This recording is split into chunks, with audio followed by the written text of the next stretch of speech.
Have you ever looked at a flight map and thought, wait, where is this pilot going?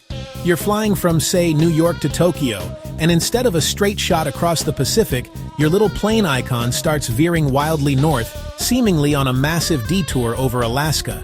What if I told you your pilot isn't flying the wrong way, but is actually taking the shortest, fastest, and most efficient route possible? Because that massive detour over Alaska? It's not a detour at all. It's a clever shortcut that leverages the true shape of our planet. The secret lies in something called a Great Circle route.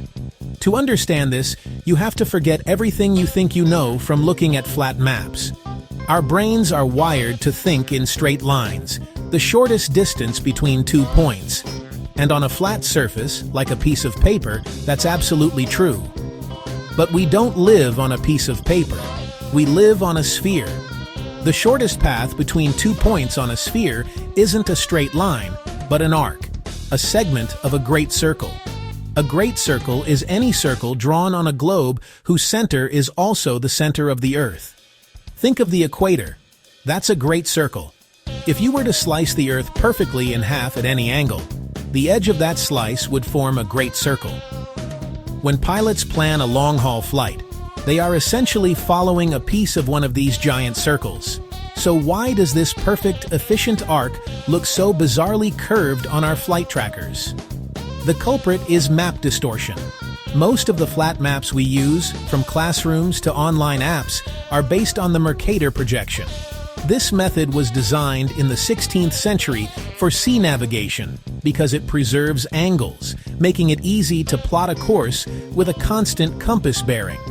But to make this happen, it has to massively stretch out the areas near the North and South Poles. Alaska, Canada, Greenland, and Antarctica look gigantic compared to their true size. When you project the beautifully simple Great Circle arc onto this distorted, stretched-out map, it contorts into that strange-looking curve heading way up north. It's a trick of perception. The straight line on the flat map is actually the longer journey in the real world. But geometry is only part of the story. There's another powerful, invisible force at play: the wind.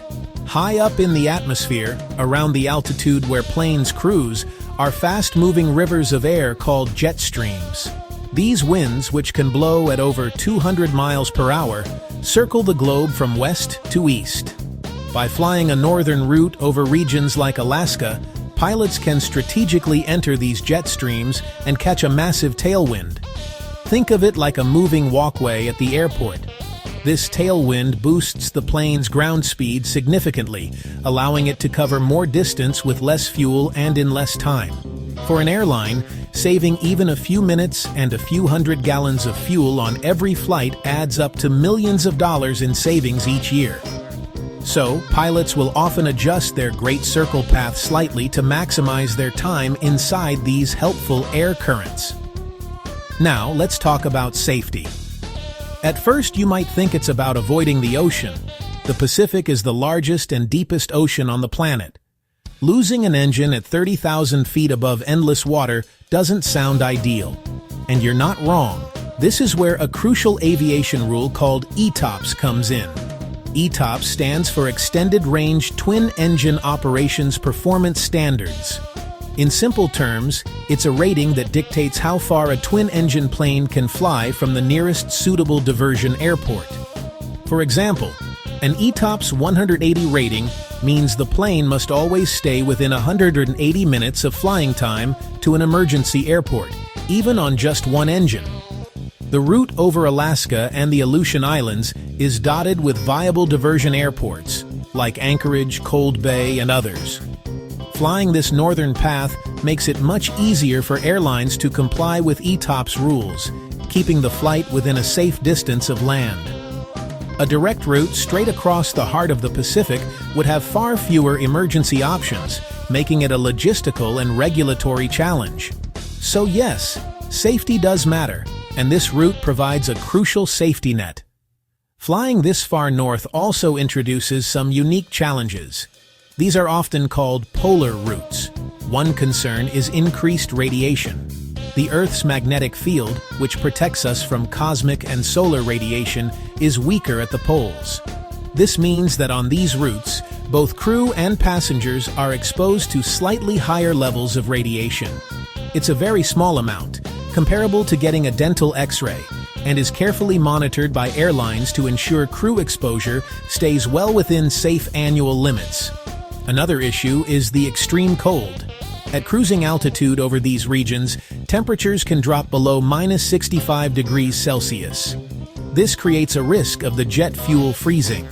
Airlines manage this by using special fuel blends and monitoring fuel temperature throughout the flight. There are also communication challenges, as satellite coverage can be less reliable over the poles. But with modern flight planning and technology, all these factors are carefully managed. Let's look at some real-world examples.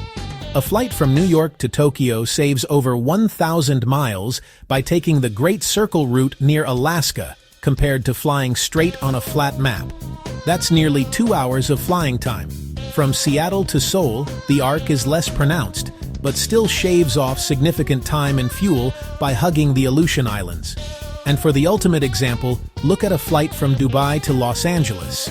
The shortest path is to go almost directly over the North Pole, a true polar route that would look completely nonsensical on a flat map, but is the most direct path on a globe. So, let's quickly bust some myths. Is it just flat map trickery? Yes, the visual distortion of flat maps is the main reason it looks weird, but the route itself is a real-world application of spherical geometry. Are pilots just avoiding the ocean? Not entirely. While safety and having diversion airports are a factor, the primary driver is efficiency. The route would still be the shortest even if the Pacific were solid ground. In the end, that strange curve over Alaska isn't a detour, a mistake, or a scenic tour. It's a beautiful demonstration of physics, geography, and economics all working together. It's a reminder that the world isn't flat, and the most direct path forward sometimes looks like a curve. So next time you see your flight path heading for the Arctic, don't worry. Your pilot knows exactly what they're doing. They're taking the shortcut.